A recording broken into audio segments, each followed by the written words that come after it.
साल 7757 मुगल साम्राज्य टूट रहा था और कई लालची आक्रमणकारी भरतपुर की उपजाऊ भूमि पर कब्जा जमाने के लिए तैयार थे। लेकिन भरतपुर की रक्षा के लिए खड़े थे महाराजा सूरजमल, जिन्हें उनकी बहादुरी, बुद्धिमानी और रणनीति के लिए जाना जाता था। एक दिन कुख्यात अफगान आक्रमणकारी नजीब-उद-दौला ने अपने विशाल सेना और तोपों के साथ भरतपुर की ओर कूच किया। उसका इरादा सिर्फ जीतना नहीं, बल्कि भरतपुर को पूरी तरह नष्ट करना था। नजीब को पूरा भरोसा था कि वह भरतपुर को कुछ ही दिनों में जीत लेगा, लेकिन महाराजा सूरजमल कोई साधारण राजा नहीं थे। वह एक वीर योद्धा और कुशल नेता थे, जिन्हें उनके लोग भगवान की तरह मानते थे।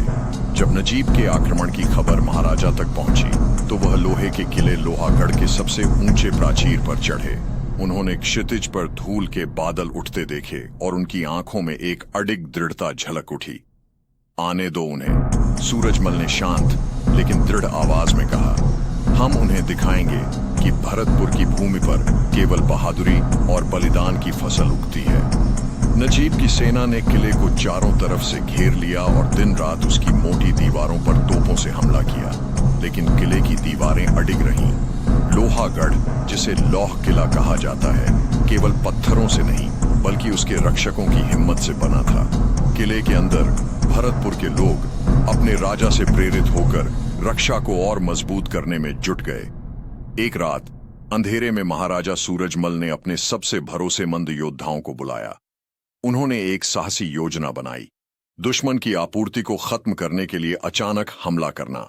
यह एक जोखिम भरा कदम था, लेकिन सूरजमल की तेज बुद्धि ने हर पहलू का ध्यान रखा।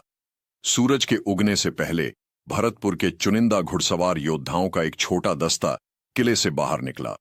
उनका नेतृत्व स्वयं महाराजा सूरजमल कर रहे थे। वह सुनहरी कवच में थे, जो चांदनी में हल्का चमक रहा था। वे दुश्मन की पंक्तियों के पीछे जाकर चुपचाप हमला करने लगे। नजीब की सेना, जो सो रही थी, अचानक आपूर्ति शिविर में आग लगते देख घबरा गई। जब नजीब को इस घटना का पता चला, तो वह गुस्से से भर उठा।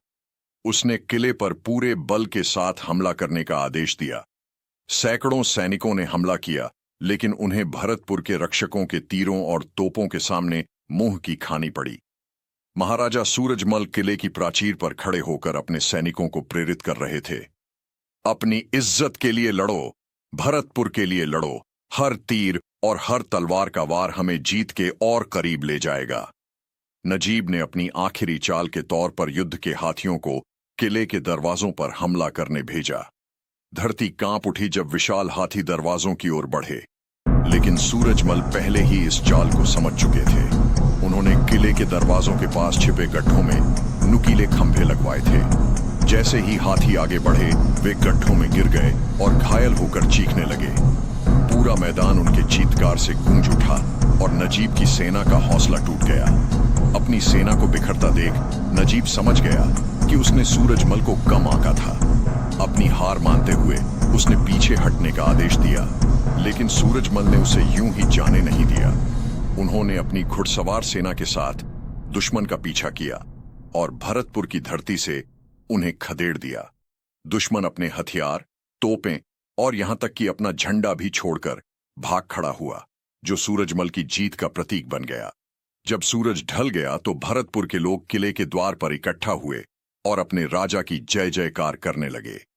महाराजा सूरजमल अपने धूल और खून से सने कवच में अपनी तलवार को ऊंचा उठाते हुए बोले, यह जीत आपकी है। भरतपुर इसलिए खड़ा है क्योंकि हम एकजुट हैं, क्योंकि हम बहादुर हैं और क्योंकि हमने कभी भी अपनी आजादी पर समझौता नहीं किया।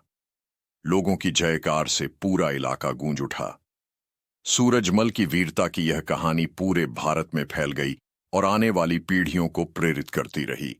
वह सिर्फ एक राजा नहीं थे, बल्कि एक रक्षक और अन्याय के खिलाफ प्रतिरोध का प्रतीक थे।